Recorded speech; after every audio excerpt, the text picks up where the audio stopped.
You just pray about it just for a little while. Just pray for it. Just pray for it. Look at this. Look at what they got us. It's a nice setup. What they got us aloe vera plant right here. Look, if I get a cut, I can just do like. Did you ever? Your grandma never used to do that? Used to get aloe vera plant cut off and just put some on you. No. I'm too old. You too young for that. You don't. I say I might be too young. Ooh, look at it. Look, y'all. Nice monitor. Look, y'all. Whole budget blown up in 13 days. Right here. There it is.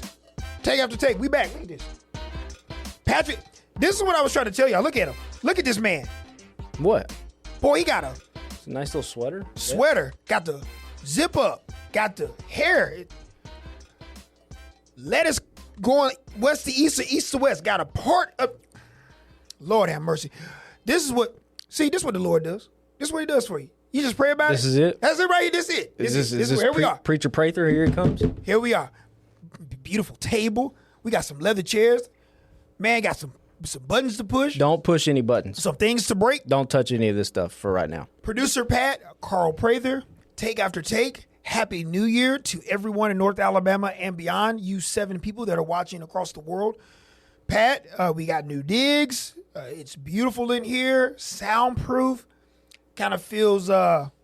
What's that skit on Saturday Night Live when they're playing with the cowbell and stuff? Remember Will Ferrell? What's that? What was that? You remember that?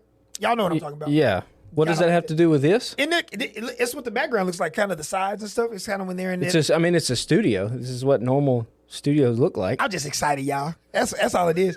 Look at this. Look, I can do like this, y'all. Don't do that. We back. We back, man. We back. College football has one final game left in the college football season. We're going to get to that momentarily, but we will also get to what has been a absolute bananas transfer portal. And then what's even more bananas is these NFL coaches. We have 9 head coaching jobs available, including one Tennessee Titans that this guy is really keen on making sure that they get the right guy. But we'll talk about Mike Tomlin and the whole 9 here momentarily. But subscribe to Take After Take. We got a gazillion episodes from when we started this 2 Julys ago. It was in a hotel room at SEC Media Days in Dallas when we started it. It's been really fun to follow through throughout the last 2 years and super happy to get it going. But we're on Spotify. We're on Apple iTunes. We're on our 48 Sports Zone app. We're also on all of our digital platforms and WAFF.com as well. So super excited to continue to keep this going.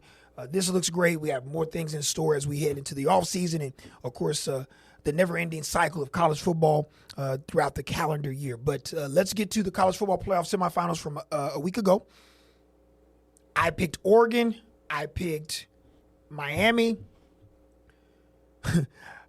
1 out of 2 ain't bad. 1 out of 2 ain't bad. Everyone wants to discuss the curb stomping that was the dominance of Indiana. I think I probably would have backed off a little bit if I would have known if maybe just they only didn't have one running back for Oregon. You knew something was wrong when they throw in the first play. Yeah. Probably wasn't ideal. Yeah. Indiana's incredible. But we tried to explain this to you on this said podcast middle of the year when we said that this is what this is. Quit looking at said logos. Look at players. Patrick, 56-22, absolute total domination from the Hoosiers. Did anything surprise you relative to what Indiana has been able to produce throughout the year? Or did Oregon surprise you in any way in this contest? I was surprised it wasn't more competitive, yeah. I thought that Oregon would have a little bit more fight, but Indiana was just absolutely relentless. I mean, they're up multiple scores in the fourth quarter, still blocking punts, still playing hard. Did not realize that the Akers household, real big on Fernando Mendoza. Whoa. Did not know the wife was as head over heels for this guy. Oh, Nando, huh? Nando. I think he's captivated a lot of moms and grandmas out there with his quirky personality. Correct.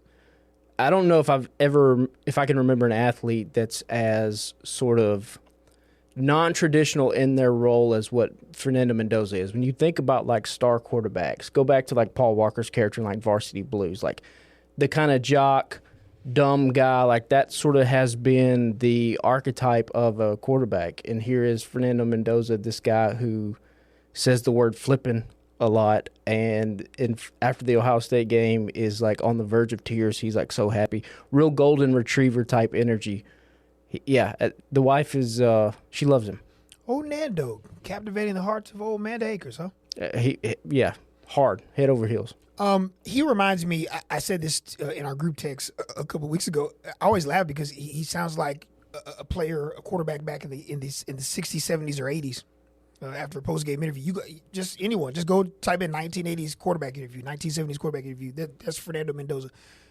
Even if those that have followed college football and watched him at Cal, go look at his interview post-game when they came from behind to beat Stanford before he transferred to Indiana. So not surprised whatsoever at his play.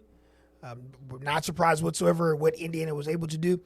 We mentioned the competitiveness from Oregon. And listen, relative to the grand scheme of teams and teams that have played a lot of quality football, meaning reps, Oregon is very young in that. I think people look at what Dan Lanning has with their program and their roster and looks and sees so much young talent. But they're learning on the job, much like a lot of other college football programs are.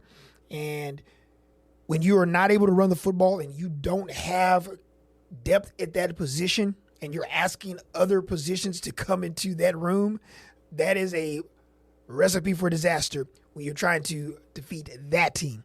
That is the very reason why I would be utterly shocked if the College Football National Championship game is not more than competitive, solely because I know Miami has two things that Oregon only had really one of technically. Oregon's offensive line is not bad relative to a collective unit, collective group. I'm not the first to act like I know how foot placement and stretch zone and I don't know all that. But what I do know is that as a collective group, relative to the first half of the year and what they were able to accomplish, not a bad offensive line, right? You just couldn't run it. You did not have any running backs whatsoever besides one. And the explosives that I mentioned that I thought they would get, remember in the third quarter, they had a running back that went for 70. I was hoping that with quality depth at that position, you could make it a game and maybe get out of there with a win. But when you don't have that, that is a major issue. That is the very reason why I think Miami and Indiana is going to have an absolute fight to the finish. There are going to be some. You want to pick against Indiana again? I can see it. No. I think Indiana has shown that they're the best team. But you got to remember though, it's not. There is no one worth their salt in college football that is a fan of college football that has watched Miami, not just this year, the last 36 months. They're more talented than Indiana. Indiana has the best team. Yeah. But you now have mixed. To me, Miami is one of those groups that has gotten to this point. You've kind of exercised some demons. I think a lot of people were maybe expecting Miami to do some of the things a la on the road at SMU this year. A la losing to Syracuse a season ago when you had everything in front of you. Those are the things that I think that Mario Cristobal is able to kind of be able to do and kind of exercise as they've reached this point. But here's what I know they got. I know Indiana's offensive line are straight dogs, starving dogs. Go look at that five at Miami on that offensive line. Mainaga, the right tackle, ridiculous. All those dudes can absolutely road grade you. And 4 has been ridiculous running the football. He's made himself a lot of money, and he can make even more money with a performance this week. Carson Beck has been fantastic. We could honestly say outside of Fernando Mendoza, he's been the best quarterback in the playoff. Yeah. Capable playmakers on the perimeter. We know what that animal of a freshman can do on the outside. And then defensively, yes, they're a little nicked up on the back end, but have enough capable back there to be able to, they're young, but able to kind of make some plays in spite of maybe making some mistakes in real time. And then we come to that defensive line. Now, this is what makes this so intriguing, because I know they got 4 guys that can get upfield and get upfield in a hurry. So we love wrestling. Yeah. We love pro wrestling. I heard Gorilla Monsoon said in WrestleMania 3, their irresistible force meets the immovable object. That's what we're going to have on Monday night. Mesidor and Bane and those two interior guys, the linebacker, they are trying to hurt you. This is the true epitome of what you would like to have for a college football national championship. Two elite teams that have shown that they're elite. Miami playing as good as you possibly could play leading into this. I know we made a lot about them being at home. There's a lot of distractions in that as well, though, Patrick. And then, of course, Indiana. They have been so dominant. And my biggest concern with this contest is I just want the teams to be the very best they possibly can be heading into this game. Injuries happen. I just want this to kind of go to the end, meaning I always injuries are part of it, Patrick. I just want my best players to be able to play start to finish so that we don't have to say but, right? Yeah. Like even with Oregon. Of course, do I believe Oregon could have won the game? Yes. Was Indiana better? Yes. Did Oregon have the least amount of paths to victory in this contest? Yes. And it didn't help that you did not have a running game whatsoever. So it's going to be a fantastic game. I do want to send two things. I haven't heard it as much, but I've heard it enough from national college football media about Dante Moore before we get into Fernando Mendoza. Folks, if we're going to take a 4-quarter sample size and pretend that Dante Moore can't be something, whether it's next year in Eugene, Oregon, or in the National Football League, we got to stop that. Like, what are we doing? On the flip side, Fernando Mendoza's been out of his mind. Yeah. Now, when I say out of his mind, I think the dude throws it 20, 22, 23 times a game. But not only in the amount of throws that he's making, Patrick, it's how far he's stressing the football field. Yeah. Go look at all the third down. Just revisionist history. Just go back last Friday night. Go look at all of the third downs he converted. Boundary hash to field side. On the money. Back shoulder throws. I mean, what else do you want? I mean, he is far and away, as you mentioned last week when we had our podcast, he's far and away the number one player in the draft. As far as need for the Raiders, he's going to be picked at number one overall. Now the question is, does Dante Moore decide to come back to school? I had this conversation with a couple of sportscasters in town today. Does Dante Moore come back to school, or does he go ahead because he's going to be one of the 10 players picked in the first round? Do you go ahead and get out and take your $30+ million and go from there? I think it comes down to how big of a leash is he going to have if he comes out right now? And that would be the thing that would scare me. First of all, if he comes out right now, he will be the number 2 pick. He will be going to the New York Jets. That franchise is not set up to help a young quarterback in any kind of way whatsoever. And I do think he has shown some areas where he could improve if he comes back to Eugene, Oregon. Now, there's speculated Dylan Raiola, is he fully committed He's signed, correct. Okay, so correct, he is there. What does he know if he's coming? I know people were like in his camp, he's willing to sit for a year behind Dante Moore. I don't feel like that's the case whatsoever. I think if Raiola's coming there, he's coming there with the anticipation that Moore will go into the draft and he will be the starting quarterback at Oregon next season. All that being said, that's a conversation, if I was in Dante Moore's camp, that I would like to have with him, is like, listen, your 2 toughest games of the season, you did not play well whatsoever. Now, this one against Indiana, like you said, injuries, and it was a 7-7 game. Like he threw a pick 6 and they came right back down. Like it didn't get away from him right at the beginning. But I don't know, man. Like you said, it's tough if you're going to be the number 2 overall pick, because what are you coming back for? You're only going to come back next year. You can only go up 1 spot. So it's tough. But I do think, clear in a way, Mendoza is locked in to be a Las Vegas Raider next season. And how sort of you want to talk about a mixing of worlds there. The city of sin has a starting quarterback that is Fernando Mendoza. I think they're for sure embrace of that. I think absolutely. Yeah. It'd be fantastic. Also there's the Latin aspect of it as well. I mean, the Raiders, the Niners, the Dolphins, they have huge Hispanic fan bases. Correct. So I think Fernando Mendoza is going to be a star. I think he will flourish in the National Football League. I think he just has all the tools. Is this good in 2 postseason games? 31 of 36, 369 yards, 8 TDs, 0 interceptions, 44 rushing yards, passer rated of 245, 86% completion rate for Fernando Mendoza. Touching base back on Dante Moore. I think anyone and everyone that likes what this young man brings to the table is kind of the projection as he heads to the next level.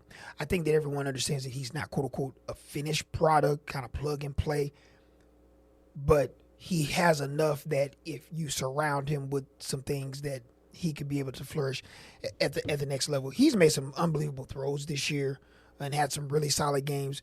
They don't win the game without him against Iowa when they needed him most. No. In that absolute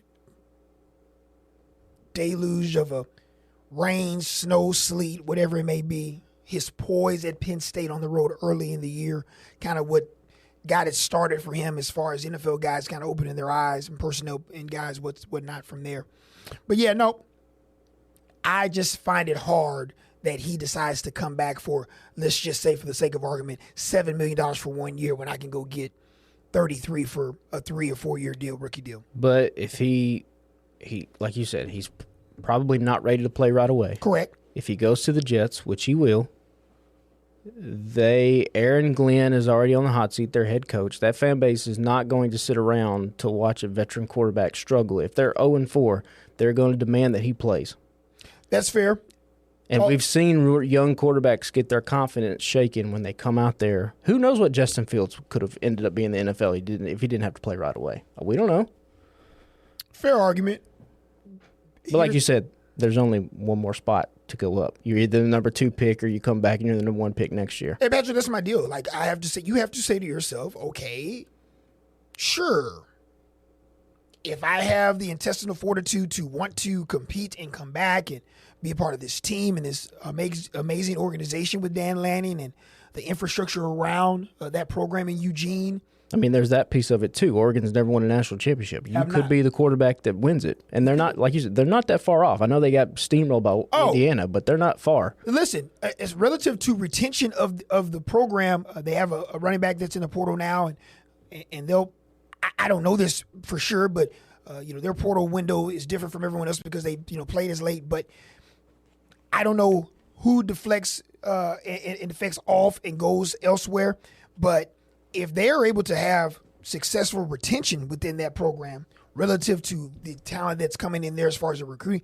the whole nine, and they'll, Dylan Raiola is in the portal. Listen, you look at Oregon, everyone is going head over heels about Indiana and how old they are. Man, this is an old team. No, we don't care about the age. How many reps did you have? Like how many games did you play in? How many times were you able to run said scheme or do what said coach wanted you to do? That's why I look at Oregon as one of those contenders to win it all next year, solely because I got the entire group potentially. We don't know this yet, but coming back, you add Dante Moore in there to play another year of college football, and things look entirely different. My only thing is, do you do that? If that is part of your DNA, man, that is super cool. I think the world of Dante if he isn't able to want to do that. But $33 million is $33 million, big dog. I'm just saying $33 million. I don't know why I'm stuck on that number. But there's going to be a lot of dollars for you to be the second pick, unless you're just saying, F it, I'm trying to be the number 1 pick and be the guy coming out next year in that class. And remember, Dante Moore, who initially was a Notre Dame committed 2 other spots, moonlighted at Oregon, moonlighted at UCLA, rather, and committed to Oregon with UCLA, went back to Oregon. He did sit behind Dylan Gabriel. People forget that. A young football player, still Dante trying to learn the position there and the nuances of said position. But he sat behind Dylan Gabriel. Then he got his opportunity. Who's to say that maybe, Raiola isn't trying to do just that. Now, I believe if you're signing there, you're probably thinking that this guy's going to go to the league. You're going to start with all of the things around you to continue to develop you and make yourself better. Remember, Oregon still has to announce, which I'm pretty sure they're going to do this sooner rather than later, Patrick. Their offensive coordinator, defensive coordinator, Tosh Lapointe, is going to Cal. Will Stein is currently in Lexington, Kentucky, getting ready for his first season in Lexington and getting his roster and infrastructure together with his program. So that's a whole different story as well. Are they going to promote from within? Who are they looking for to kind of come in there to kind of help with whomever the quarterback is going to be there? So it'll be interesting. I personally think I would be shocked if Dante came back, just solely because it's just too many dollars rather on the table. Yeah. I don't. It's much like Ty Simpson. Now, I would be shocked if one Ty Simpson decides to come back, like withdraw his name from the draft, and I believe you have to make that decision by tomorrow, that you decide to take yourself out of the draft and come back. I think that it's just too much money knowing that you're one of the top 3 quarterbacks that are going to be taken in the draft. You just got to stay in. And I just think it's ultimately just a dollars and cents situation for him. So, listen, Indiana, hats off to the Hoosiers. They are absolutely fantastic. An unbelievable article from Adam Rittenberg that I happened to read Thursday or Friday leading into the game last week, discussing kind of the process of what Curt Cignetti, how he's able to develop and, more importantly, evaluate talent that fits what he wants to do at any of the programs that he's been in, whether it's Indiana University in Pennsylvania, whether it's James Madison, or obviously here for the Indiana Hoosiers. It's been a really fun ride. And once again, a PSA from CP here. I've said it and I'll continue to say it. College football fans, you have to recalibrate your minds. Breathe in, breathe out, through your nose, through your mouth, woosah, recalibrate. I even got my eyes closed. Recalibrate your mind. This is not 1998. This ain't 2008. This ain't 2018. Everyone has players. Everyone can go get said players. And we're going to do a study on Indiana and other programs, I promise you, are going to do case studies on Indiana to figure out how we can do just that. Because the pocketbooks are open. And anyone and everyone can transform their roster in a matter of 6 months. And we're going to find out sooner rather than later who has figured it out and can do this and can adequately make themselves a contender in this day and age of college football for the next handful of years. So it's exciting to see. It's fun to see as Indiana advances to the national championship. We touched base on Miami. Miami takes care of Ole Miss, a game Ole Miss team in that contest on Thursday night. Really competitive game, a fun game to watch across the board. Patrick, your initial reaction to Miami coming away with the victory there, 31-27 over Ole Miss. I will say this, credit to the entire Ole Miss organization and program in Oxford, an incredible run. Let's also not forget this game probably should have not even been competitive had had Miami just came down with 2 interceptions. They dropped 4. And they shot themselves in the foot. They dominated the first half, but penalties and bad play throughout the first half of that game, and of course not being able to come away with some takeaways, made this game closer than what it truly should have been. Which is something they're not going to be able to do. No chance. No chance. You don't capitalize on those things, we're gonna see another 56-22. Yeah. I was disappointed. Ole Miss had my heart with everything that happened with Lane Kiffin and them. I thought they were just a fantastic underdog, Cinderella-type story. And, it had to come to an end, but I think you take away from it, we had all of that happen. We were one of the last 4 teams standing. We got our guy in Pete Golding. I think if any kind of Ole Miss fans or anyone around the country had any questions about that guy, about what he could be as a head coach, I think he answered all of those with flying colors this postseason. And then talking about transfer portal, there are some talented guys coming into that program, Deuce Knight being one of them, which I'm sure we'll talk about when we talk about sort of the shifting happening at Auburn. So I think the future is bright at Ole Miss. I see Pete Golding just continuing this train and this Lane train, if you will, rolling as they'd be a top contender in the country going forward. Patrick, the one thing that I learned more about Ole Miss this season, especially during this playoff run relative to their program, and once again, no disrespect, Lane has did an amazing job in Oxford. history, record-setting a year with 11 wins heading into the college football playoff. The mental toughness had always been an issue for me with Ole Miss. Until proven otherwise, heading into the 2026 year, I can say that I've learned more about their program and said new head coach, Pete Golding, now than I've ever learned with Lane. Lane has had great and fantastic players. Trinidad Chandler has been unbelievable. Stripling and Lacey and the defense being opportunistic. But it's the not quit.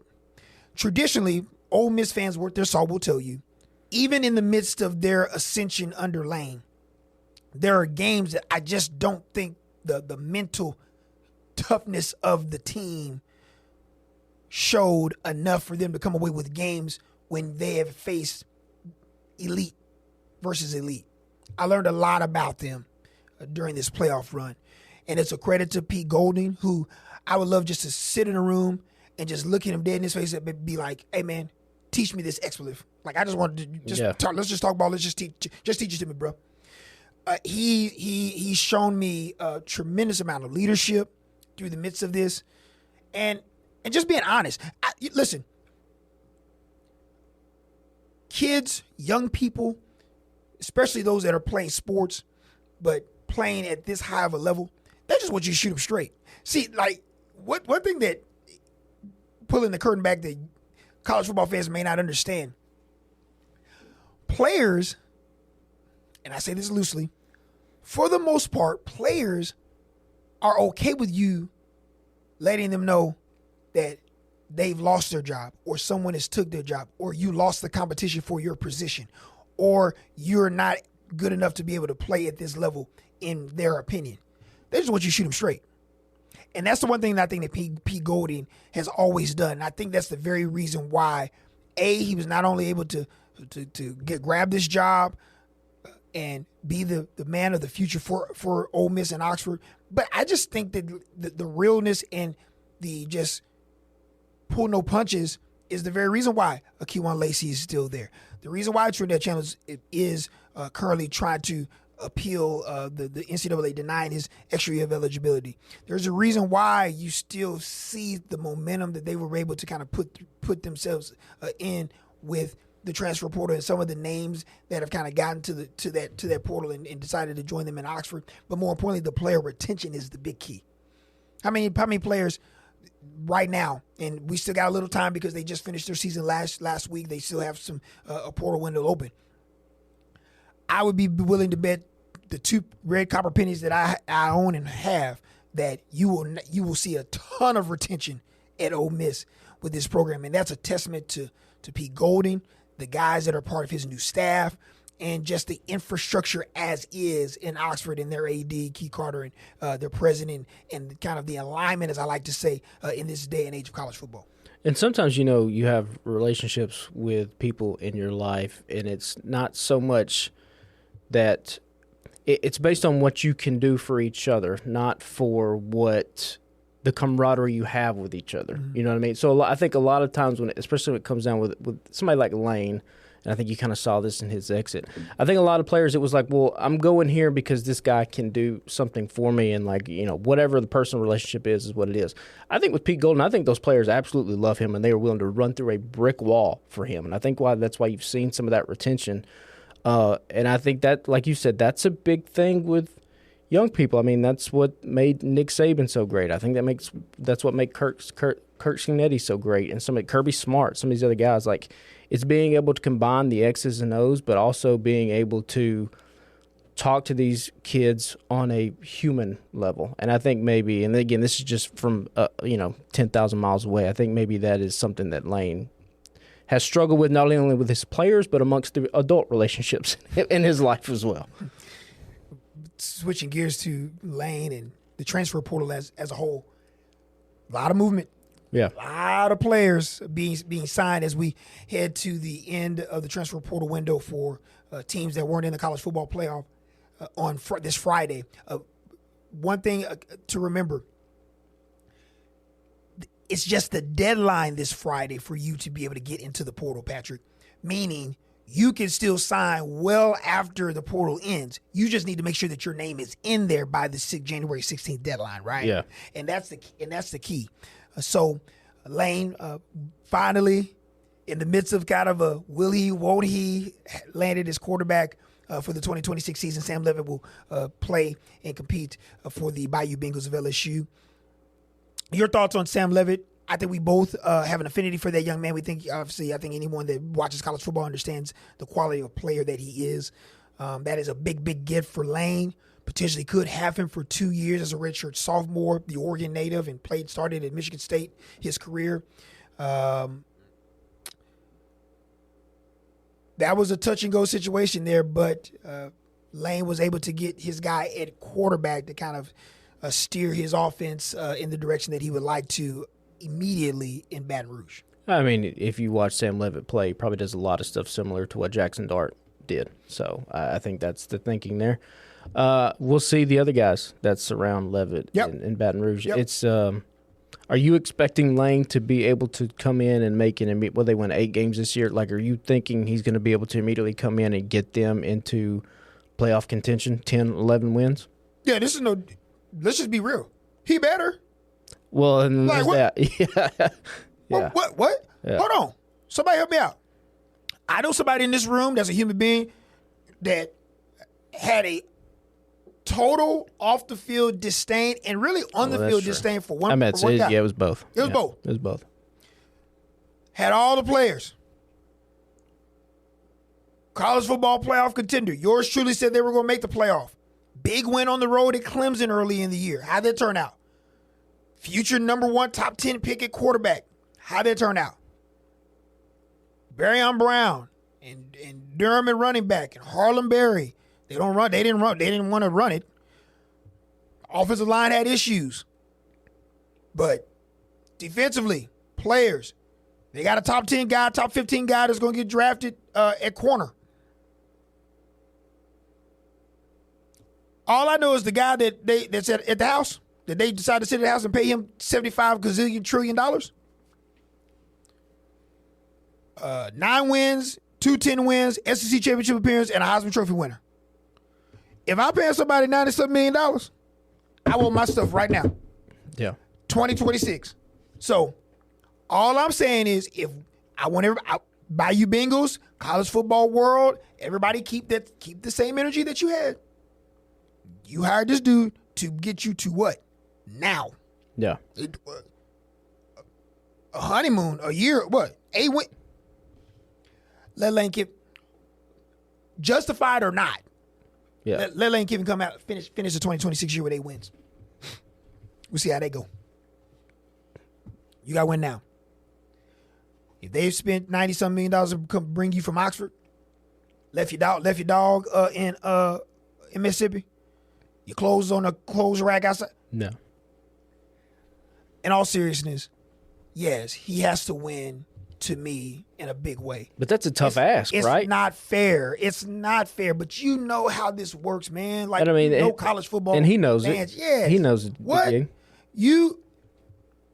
To me, I've been on record, and we should do this exercise here in the coming weeks in the off season about for you, the top 10 jobs or the top 5 jobs in college football in your opinion.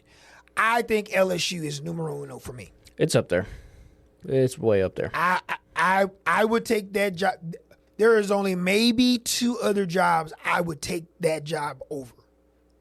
But as it stands today, I would take the head football coach at LSU over any college football job in the country, solely because I can recruit the state and win huge. No disrespect to Tulane, no disrespect to La Monroe and the rest of the other programs, but you are the only Power 4 program in the state. You ain't got to share with anybody. You can go get guys from. Go look at some of the greats of LSU lore in yesteryear, and go look at where they came from. Guys that got out of that state. Yeah. A la Ed Reed. Ed Reed's from the boot. All right, like dogs. Look at the players that Nick Saban had at Alabama after post LSU. Look at the players he had during his LSU run. So that's why they dropped. And Lane knows this, and that is the very reason why you could decide between that and Florida's of the world. But you looked at the LSU job, and for them to pay that type of dollar for you tells you that, yes, I want to go to a fertile recruiting ground, the immense amount of support, and can just win. So, yes, he has to win, and win now. Is it fair? No, because I don't know, even in the world of the NIL world and the transfer portal world, you just don't snap your fingers and voila, like here's your team and you're 13-0. Indiana did it. Indiana didn't do it. How many years did it took them? We saw this a year ago, but nobody wanted to believe it. Well, yeah. Nobody wanted to believe it. And when said coach said, Google me, and you go back and look at what he did in Indiana University of Pennsylvania following his dad, you go look at James Madison. You know, Bob Chesney is a great coach. He's gone to UCLA, but who set that foundation at James Madison when they were the FCS before they made the transition to FBS? So if I'm LSU and I'm Lane Kiffin, yes, there is no margin for error for you in year one. They're expecting at least a playoff. Yeah, at least a playoff. If not semifinal. I mean, Ole Miss was semifinal. So what? I mean, if you're like you said, we're not paying you all this money for it to be fair. We're paying to win. Fair and close. Fair as Uncle Shay Shay and so many I've heard other folks say, fair is for pigs and cows at the state fair. Yeah. Close is only good in horseshoes and hand grenades. That's it. Yeah. So, you know, that's just it is what it is, and it's which once again I'm the first to say it's not truly quote unquote fair. Life ain't fair, but that's just what it is. It is crazy to think about coming into the season. Even though he hasn't coached a game at LSU, he might be on one of the hottest of seats. Wild in college football. Absolute madness.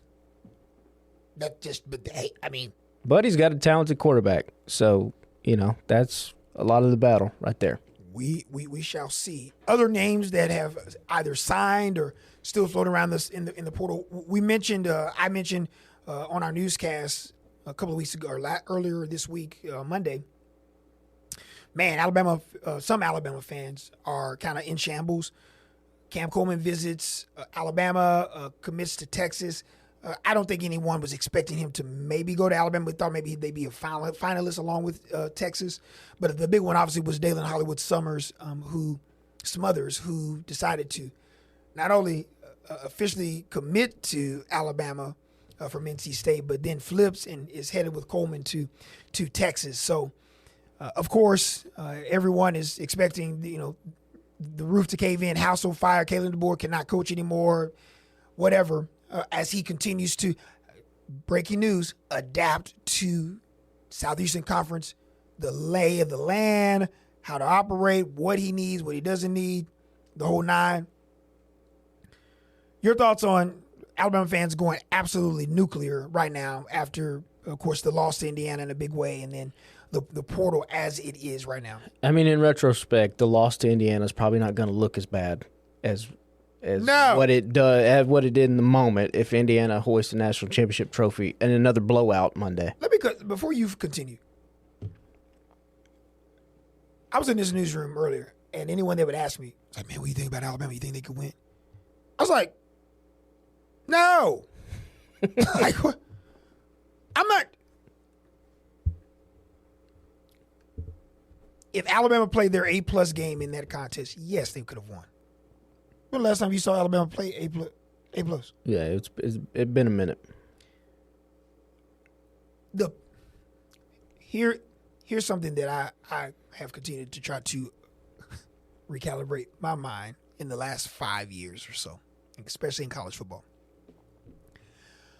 If you are being absolutely objective with yourself, whether you have fandom for Alabama, Auburn, Notre Dame as a Notre Dame fan, whomever you root for, when you're playing an opponent, you have to ask yourself, how many paths to victory do I have? And you think in your head, what do we do well? What are some of the things we can get away with? Schematically, how can we do this? And you look at that contest and just look at both teams. Bama just didn't have a number of pathways to win the game relative to Indiana having a myriad of those. Wide receivers don't drop anything. Offensive, defensive lines, dominant up front, can run the football. An elite signal caller. Scheme is perfect. Efficient on third down. Getting off the field on third down on defense. Kicking game, solid. They're just like the one outweigh the other. So it just was I thought that Alabama was going to lose to Oklahoma. I thought Oklahoma had more passing victory than Alabama. Credit to Alabama for being able to navigate it and find their way to the Rose Bowl in the quarterfinal. But no, that shouldn't have been shocking or surprising anyone. So as I toss it back over to you, Patrick, you have any pause for cause whatsoever with Kalen DeBoer, where this program is as it stands after year 2, 9 wins, 11 wins, college football playoff in a matter of 48 months. Yeah, is that good? Yeah, I mean that's really good. Do I think Kalen DeBoer is going to win 6 or 7 national championships? Like, no, probably not. He's probably not going to get back to the. Who the hell is? Nobody is, exactly. Like, it is tough to follow the GOAT. I mean, it's tough to do. But he's a great coach. If you're worth your competitive salt, why don't you want to follow that? We always talk about, oh man, you don't want to be the guy that follows the guy. You want to be the guy that follows the guy that follows the guy. No, I want to be the guy that follows the guy because I like to compete. Maybe I'm one of few. I want to follow that dude because I want to keep that thing going. Yeah, that's a nice sentiment to have. A lot of guys get fired that way. Yeah, that's fine. So, but no, I mean, 9 wins first year, 11 wins second year, college football playoff win. You lose to what might be a very dominant national champion team in Indiana come Monday. I think everything's fine. Just it lets everybody just take. What Aaron Rodgers said, relax. It's all good, y'all. Alabama will be, I anticipate them to be in the thick of things for as long as Kalen DeBoer is the coach there. That means sometimes they're going to sneak into the college football playoff and get beat in the first round. That means some years they're going to make the Final Four. Some years they're going to make national championship. I anticipate he wins a national championship at some point unless he just bolts for the NFL. Like, I don't think he's taking another college football job, but like if the Dallas Cowboys come calling in 4 years, who's to say he doesn't take the job, But outside of any kind of circumstance like that, Alabama will be what you want to be in this new era of college football, which is they're going to be one of the 8 to 14 teams that matter every single year. Everybody just relax. Listen, I get it. 38-3 is hard to swallow for the final game of the year and the way that they lost the game. It wasn't good. No. And how many Auburn fans would switch places with Alabama these last 2 years? Whew. That's the gift and the curse of college football. The fandom is. Yeah. But the realistic situation that we're in relative to team and things that he had to overcome, where the roster was when he took said job. Hey, does anyone remember how many players left the program in year 1? Hey, help me out. Could Caleb Downs help them in year 1? I was about to say, including probably the best player in the country, and Caleb Downs decides to leave and go to Ohio State. And the man won 9 games his first year. A couple of plays here, there, they're in the playoff. Man gets to double digits, goes on a run in mid-September that they, at that moment, had the best resume in all of college football. What were the 1 seed? Obviously, you don't play 6 games is not a season. But in the midst of all that, and Ty Simpson playing exceptionally well, the lack of a running game, the lack of defensive front 4 pressure, lines of scrimmage not being adequate the way they traditionally should be when it comes to Alabama or championship caliber teams. In the midst of all of that, able to find a way to get this team not only to the playoff, win a playoff game on the road. And this is heaven forbid, this is a bad year. Like we down bad. Oh, woe is, but this is Alabama. Yeah. Help me out. What Nick Saban doing his first 2 years? 6 wins, 11 wins, SEC championship game, national championship his 3rd year. So I get it. If the expectations for Kalen DeBoer to win the national championship in year 3, fine. I get it. But let's not act like this was a 5-win year for Kalen DeBoer and company, especially after the way we all across college football was like, on the road in Tallahassee, week 1. think it's a pretty good year for Kalen and company. You mentioned Cam Coleman going. We mentioned Cam Coleman going to Texas. We think he's an immense talent. We want to see him be I personally want to see him become a more consistent football player. He will be another weapon for Arch Manning. Hollywood Smothers will indeed help that running back room for them. Arch Manning played exceptional football the last 4 weeks of the year into the postseason. Is there any name in the portal that kind of gave you, like, that raised your eyebrows? It's hard for me to – I almost want, especially in this day and age, I want the transfer portal to kind of be over and to kind of see players, see where they land, and then start doing research and figuring out, okay, here's said guy's tape. This is what he can do for this system. These are some of the tendencies that said coach wants this guy to be able to do. That's where I kind of get into it. So, listen, the names sound great. Oh, my gosh, we got Deuce Knight. Oh, my gosh, we got Cam Coleman. We got insert player here. Sam Levitt.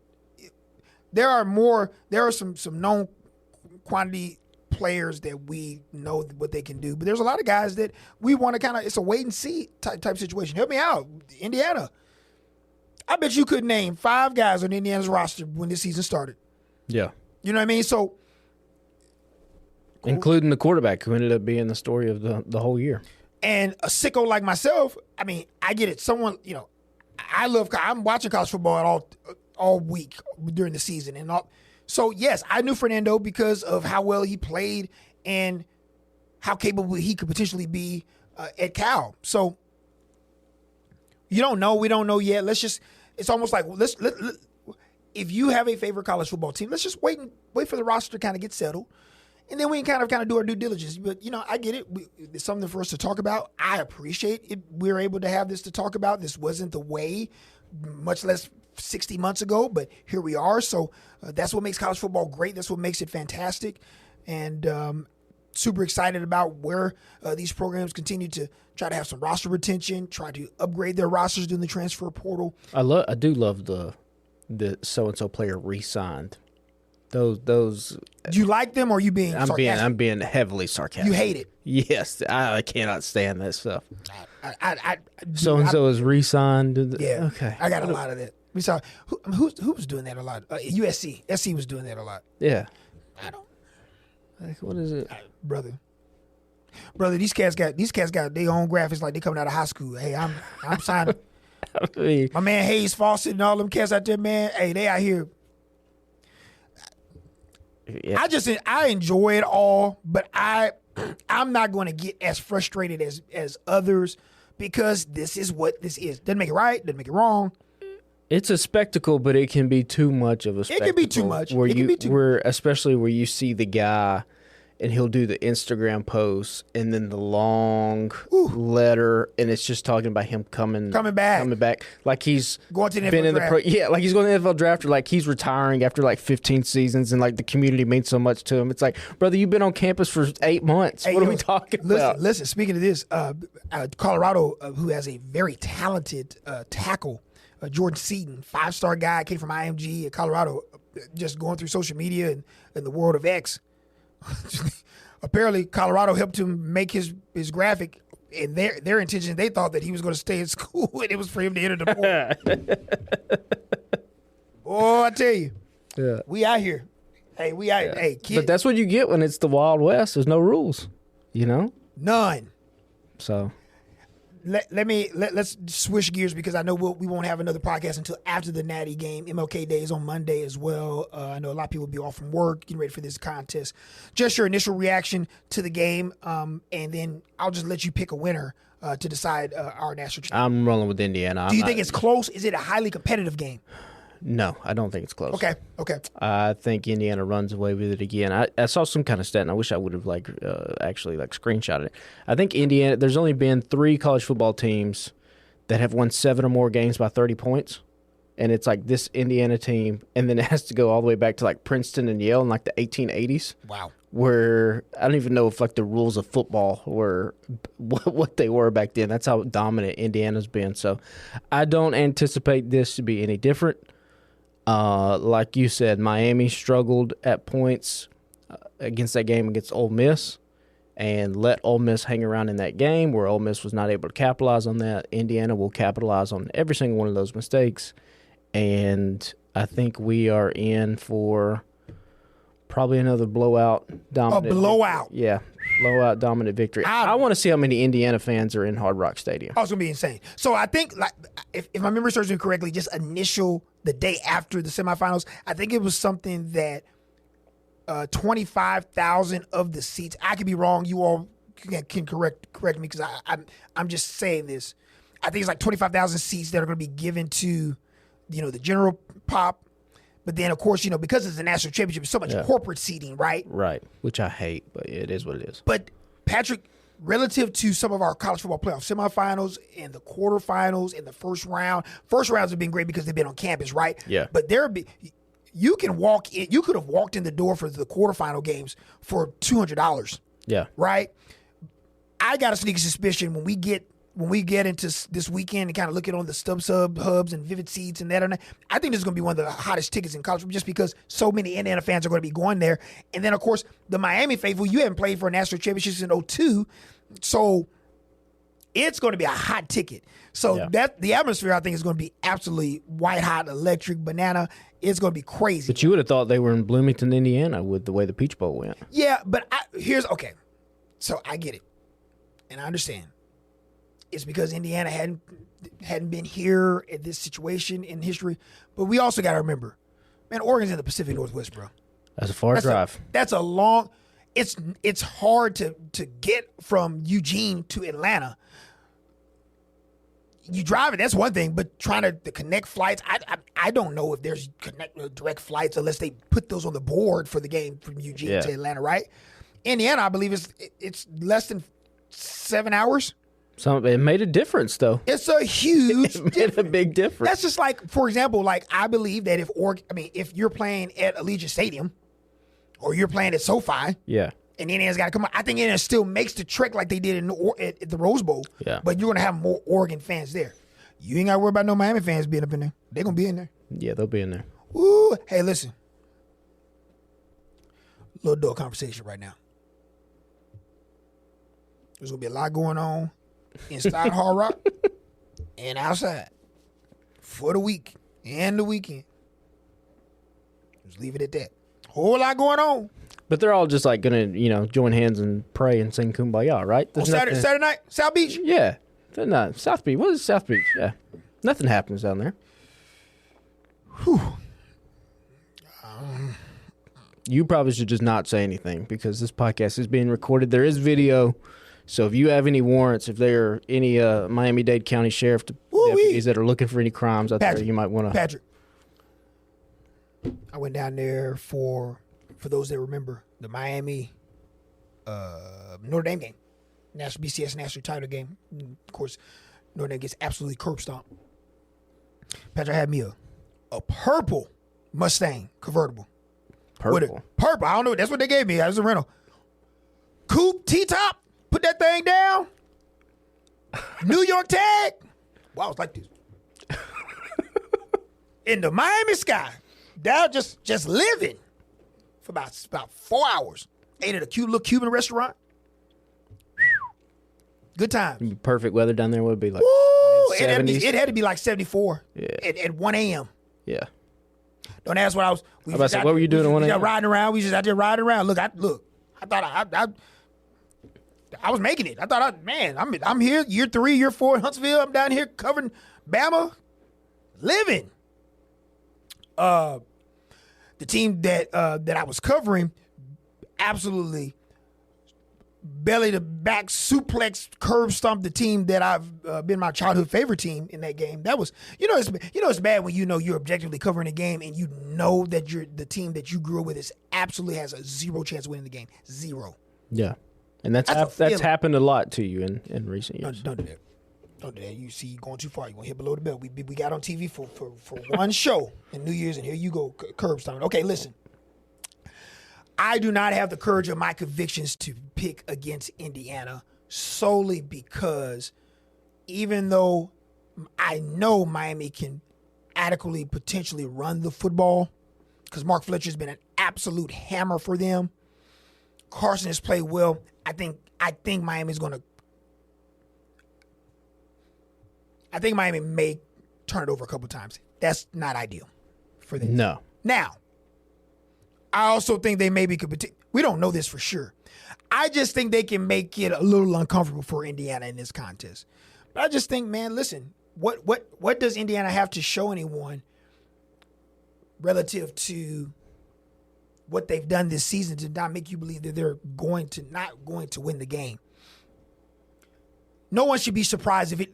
Oh, hold on. Before we continue, you don't believe Miami has a shot, or you wouldn't be surprised if they won the game, right? No, I think Miami has a shot. More than a shot, meaning like you're not gonna be like, oh my gosh, like how did they win this game? No, I wouldn't be like that. Yeah, but if you were like asking me what do I think is going to happen, I think I could see first drive Miami making a mistake, fumble, interception, Indiana scoring, stopping Miami, and like we look up and it's like 17-0, and it's just here we go. They're real, man. They're real. There's not a flaw in this team. They are the true epitome of a team. It's like a big web. Everybody is intertwined. Everyone is together. Complementary football, the whole nine. They're excellent. I'm going to go with Indiana. I would not be surprised whatsoever. We're in the fourth quarter, and Mendoza or Carson Beck and those guys have to have an opportunity to win the game or take a lead late. Big question is is this a low scoring game? Is this a pure rock fight, or is it rock fight early and it kind of then gets away from Miami eventually? I don't foresee it being a rock fight. You do not. You think both teams will be absolutely going for it? Yeah, I think if Miami's going to have a chance, it's going to have to be high scoring. I think because Miami just doesn't make mistakes for it to be a rock fight. Yeah, that's fair. Yeah, I'll go with Indiana. I don't have a score or anything like that. We're just picking Indiana to win the game and win their first ever national championship. Been a fun year for sure in college football. And, of course, we'll look back at the game on Tuesday. We'll also touch base on just – I don't even know how you even do this in this day and age, like teams to look out for heading into the offseason. I mean, your guess is as good as mine. I mean, these rosters are going to change dramatically in 3 weeks. So it's fun to do, though. That's why we have preseason polls. Yay, that's how we do this. Switch gears to the NFL, man. Listen, this has been a absolutely heater of a regular season in the midst of a postseason. 9 NFL head coaches no longer with their franchise, including one Mike Tomlin, who after 19 years decided to step down. He did not get fired. He stepped down. The Pittsburgh Steelers franchise and organization looking for just their 4th coach since 1969, man. Chuck Noll, Bill Cowher, and, of course, the aforementioned Mike Tomlin. Like, that is unbelievable, man. That is so yeah. I think that's just such a cool deal to be able to have that sort of stability for that long, and to now, just making your 4th hire since 69. So yeah, must be nice. But it must be nice, huh? You want to talk about your Titans? Who you want as your coach, man? Just you got Mike Tomlin. Now that he's out there, why not get him? Why not, huh? I mean, the Titans would have to. I mean, one of the wrinkles here, I believe, anyone who wants to get Mike Tomlin would have to trade for him. That is correct.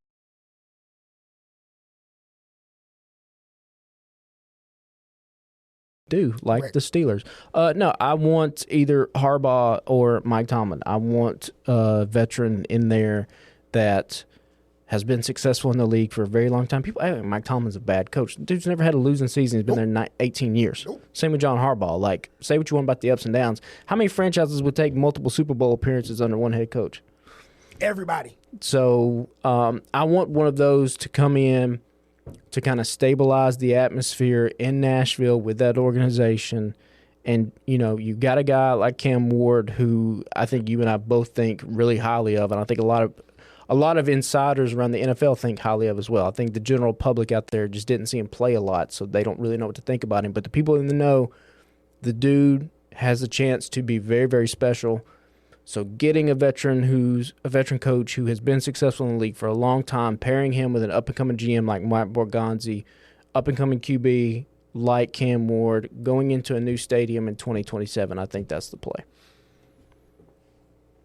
If you don't get the wish list, you want an offensive-centric coach or a defensive-centric coach? If we don't get one of the highly successful retreads, I don't want one of the highly unsuccessful retreads like a Matt Nagy or a Mike McCarthy or any of that nature. If we don't get one of those, then I want to go young, up-and-comer, and I don't really care offense, defense. I think some of that stuff's a little bit overrated. You look at Seattle's success they've had this year under Mike Macdonald, who, let's be honest, since Mike Macdonald left Baltimore, that team has not been the same since he was the defensive coordinator. So just give me one of those like whiz kid guy coordinators. I think that's the way to go. Then you can find other – the problem about getting – if you don't get an offensive-centric head coach is that you play, much like Detroit, you play the roulette game every couple of years, because if you hire a good offensive coordinator, he is obviously going to be hired away to be a head coach, and then you have to do the rigmarole all over again in a couple of years, whereas you've seen with the Rams, a guy like Sean McVay, just a lot of stability there on the offensive side of the football. So we'll see. I just want the Titans to be playing meaningful ball. We had almost as many first-team All-Pros as we did wins, which I don't think is probably ever – there's no way that there has been a team that has gotten close to have many first-pro All-Pros as they have wins. We had 3 wins this season. Jeffrey Simmons and Chimere DK made first-team All-Pro. I can't foresee that that's ever been that close before. You like R&B music? I do, yeah. Every time you talk about the Titans, it sounds like you just sending a love song like, baby, I'm sorry, please come back to me. It's a lot. Let's get right. It's a lot of Casey and JoJo. A whole lot. Like, you down to you look, on bending knee, like Boys and Men said. Every time I hear you talk about the Titans, that's how I feel. Well, I can't get it. You can't quit them. I can't quit them. You can't quit them. That's the problem. It's like that Jets fan that went viral this season where he's like, I was born into it. Like, I hate the team. But I can't. I'm not going to quit them. I'm not going to stop being a fan. You can't quit. I tell you who you should be a fan of. Who is that? What about the 49ers last week? What about the 49ers? They are successful, very successful. They have a very good head coach. What about this electrical substation, too? Have you seen this TikTok? No, what's this about? You have not seen the electrical substation conspiracy? Mm-mm. Okay, so obviously the 49ers for these past couple seasons. No, listen, it went viral. I can't believe you didn't see this. No. Obviously the 49ers have been at historic levels of injuries these past couple seasons. And a little TikTok went viral that it might be because the practice facility is right beside an electrical substation. And they did this whole breakdown about these electricity waves and how it can weaken some tendons and things like that. And listen, that's all I'm going to say. I don't know. Is that all they said? They said so the substation. I mean, they went into a lot more detail than that. But yes, the gist of it was there's a substation beside the 49ers training facility, and that is what is causing these injuries to happen. San Francisco 49ers play the Seattle Seahawks on Saturday. Do they have any remote chance of winning this game? Yeah, they have a chance. Yeah, they got a chance. I don't think they do, but they have a chance. Yeah. I mean, it hurts that George Kittle's not there. Tremendously. I mean, playing couch doctor when it happened, you were like, yeah, that's. But Seattle has Sam Darnold at quarterback, which a lot of people are still not sold on. We have seen this guy melt down in the past in big time moments, and so. I could see it being close. I could see the Seattle putting the clamps on the 49ers as well. Yeah, that defense is stupid. Yeah. Seattle, look, I'm still trying to debate between myself. Like watching the Texans last night as we record this on a Tuesday, to see the Texans and what they're able to do. I'm just still trying to decide, like, who has the better defense in the league? Is it the Seahawks or is it the Texans? It's a good problem to have if you're either one of those teams. Man, the Seahawks defense is ridiculous. I mean, let's just be real here. We know that. But now I think the 49ers have more of the chance to win. Selfishly, of course, I would love for them to win. We shall see.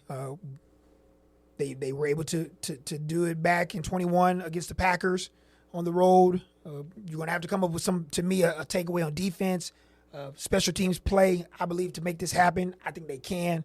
What we do know is they're not afraid of being on the road. That's for sure. No. They never have been under Shanahan, so I'm excited about that. Hold on. I want to know, even in a losing effort, my man Sunshine, you gonna give this man some respect now? You gonna give one Trevor Lawrence some respect now? Nah, I'm gonna be forever a hater. You can be a hater, but do you respect what he did this year? With a quality head coach. I will give more credit to the head coach. I'll give more credit to that. If Trevor Lawrence has no haters, it means I've perished from the earth. So I will stick. I'm nothing if not honest about how I feel about things. So. No, I'm also a Titans fan. Like, no, I don't want the Jaguars to be successful. I feel you. It was absolutely hilarious that he, the tipped interception to end the game, just like that. The game was over. You thought, no, it's done. Great play from Trey White to get his hand. If you were, I'm going to ask you this: if you are Roger Goodell and the NFL brass, what is the most intriguing matchup for you, Super Bowl wise, from a narrative standpoint? Because I think there's only one option that stands head and shoulders above the rest. Oh, you probably want the Rams and Bills to play in it. Stafford and Josh Allen. So I think Bears and Bills. I think the Chicago Bears with that fan base where that'd be a good one too. Caleb Williams, you can prop him up as the next big star going up against Josh Allen. Is this the time where he solidifies and gets his Super Bowl win? We're both in agreement. I think it's the Bills from the AFC. It's the Bills, period. Yeah. If good, I don't know this. I'm just saying behind closed, they want Josh Allen to be the Super Bowl MVP and win the Super Bowl. And I think that they want, the team that belongs to the third biggest city, hasn't won a Super Bowl in 40 years. I think they want them on that platform as well. The Rams, I could see, but the Rams just don't have a very passionate fan base. They do not. Whereas in Chicago, I mean, good Lord, they've put up. And you're propping up Caleb Williams he already is the most popular athlete in that city since prime Derrick Rose. Yes. So, I know Lil Wayne's not a fan of him and the Nails. They went back and forth on the old socials over the weekend. I saw that. I thought that was hilarious. It was very good. I saw a ton of funny videos of very masculine men in Chicago being like, "Caleb, let's go to the nail salon together. I'll buy everything." It was it was really. He's unbelievable, man. You've come to my side. Yeah, hold on. OCPGM. Now what did I? I've seen the like. Hold on. Now what did I? Now because I like to gloat. Oh, I love the gloat. I love it. What I tell you about Trevor Lawrence? What have I said about Justin Herbert? The reckoning might be coming with Herbert. Might be coming. What did I say about old Caleb Williams back at USC? Did I tell you super duper star? You have been on that train for a very long time. Oh, I'm gonna ride that thing. Look, I'm gonna go all the way to some potential Super Bowl. That's what I'm gonna go to. It's probably the train's probably gonna take you very far. It's probably gonna take you to a gold jacket in a Hall of Fame at some point. Long way. As long as they got that man, as long as they got Ben there. Now you wait till next year. Next year is gonna be the year. Yeah. Where he goes absolutely nuclear. Excited for that young man because just the immense amount of talent. He just, to me, as a fan of football, just seeing it all being reined in and honed in, and he wants to be great. That's the cool part. Everyone, you fall in love with these. Everybody's talking about his nails. Y'all worried about the wrong things. Worry about that arm that can throw through 40-mile-per-hour winds and can throw a country mile and can run it and durable and never gets hurt. And still learning the enemy. What happens when he starts connecting consistently from the intermediate? And they have the Pope on their side. Got the Pope. Pope out there wearing White Sox hats and Bears hats. So I mean, I think that the Pope deserves some credit as well. The power of prayer obviously is real because you have to think the Pope has been praying for Caleb Williams and the Chicago Bears. Priest out here throwing holy water on the Pittsburgh field against the Ravens. Couldn't do it last night. Look what happened. It's working. I'm going to go. Here's what I do want just to make everyone angry. I would love to have if I couldn't have the 49ers win, I would love to have the Seahawks and the Texans. And that would be the worst. Nobody wants that. That'd be the worst. Straight football people want it. That would be rock fight. Just out here, just C.J. Stroud did everything in his power to give away that game last night. I think he plays much better this week. Well, he can't play much worse. He cannot. First time on the road, but won a playoff game away from NRG. Is it still NRG Stadium? I don't know what it's called. But give him credit. D'Amico Ryans is a stud, man. Gosh. Very good coach. That dude can coach, man. That man, see, I just always root for the old 49ers, man. That guy was D coordinator for us. Oh, so good. And they started 0-3, man. They did. Come on. So good. Super, super good. I'm trying to think about anything else that I want to discuss. Oh, did I tell you that I ran into a car on my kid's electric dirt bike for Christmas Day? You did. You told us that last week. I'm going to show the video on here. I was about to say, yeah. We need to show the video on this monitor we got now. Man, that bike is fun, man. I have no business on it, but I still get on it. 5, 10, and 15 mile per hour. Yeah, you can break your arm. You need to settle down. We'll be all right. Settle down. You're not young. You're not young CP rolling through Miami with a top down. Hey, that purple thing. That thing was.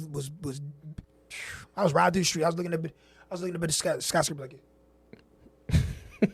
Man, that was Alone, right, in the car? alone. Absolutely. You ain't finna get me beat up in here. Absolutely. I'm just listen. Alone. I just wanted to clarify. No, all of the.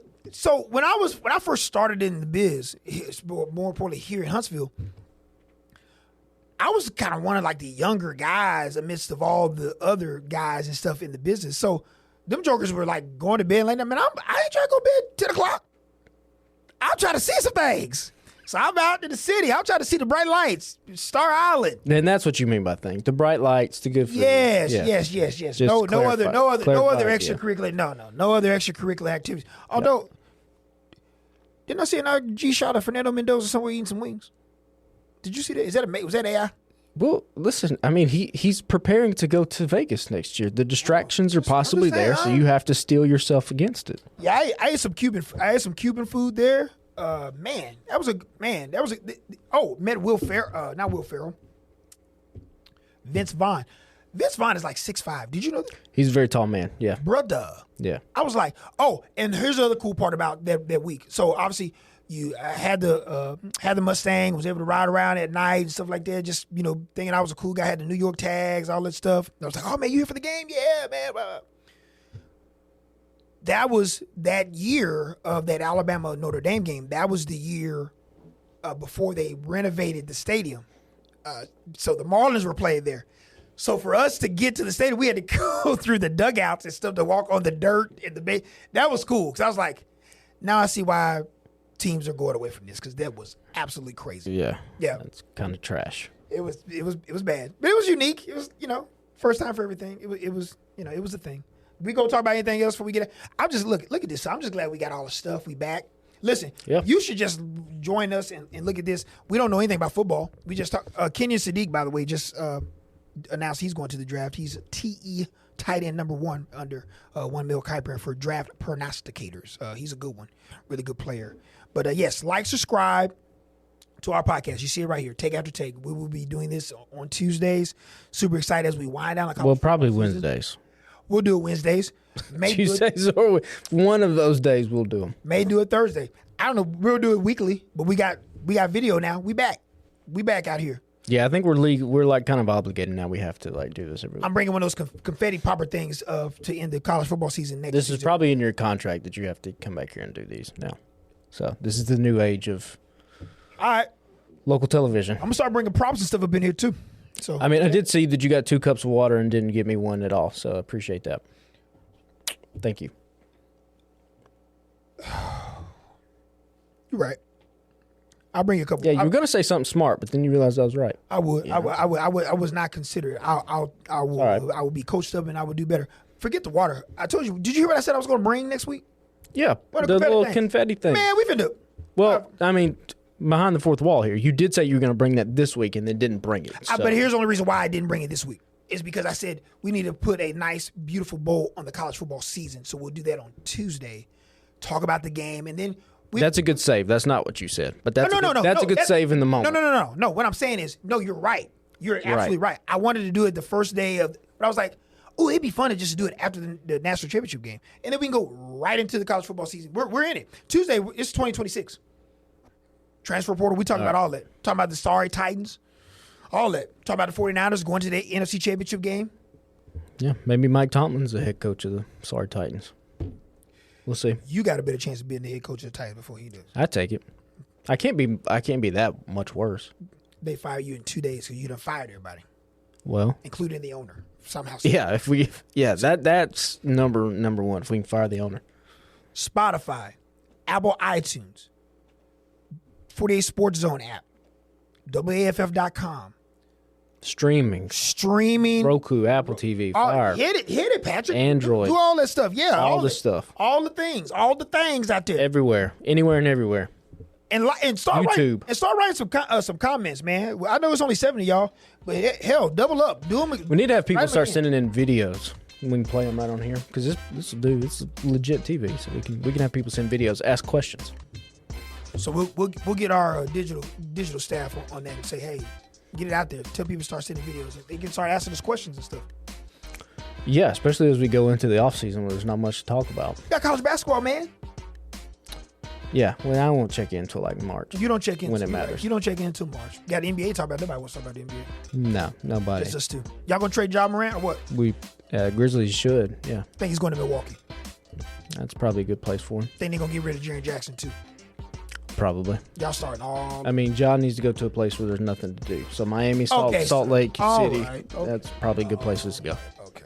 All right. He doesn't need to be in Miami because purple drop top Mustang. Woo, be a hey good look man, for that thing, man, I'm talking about, boy, that was 4 score and 5 hairlines ago. My thing was right here Did I say too. you have hair back then? Boy, my thing was right here, boy. Plenty of waves, boy. Had me plenty of waves. You know what waves are for black people?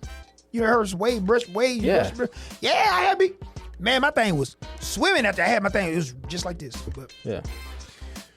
whew, you get old and stuff like that, boy. Don't look up in there, y'all. Don't look in there. For producer Pat, I'm Carl Prather. Thank you for watching our first podcast video edition of 2026. First of many, as we take you to the end of the college football season with the College Football National Championship, Hard Rock Stadium, Miami Gardens, the Miami Hurricanes up against the top seed Indiana Hoosiers. We will recap this game in its entirety coming up on Tuesday or Wednesday of next week after the MLK holiday. For now, for producer Pat, I'm Carl Prather. We'll see you back here next week.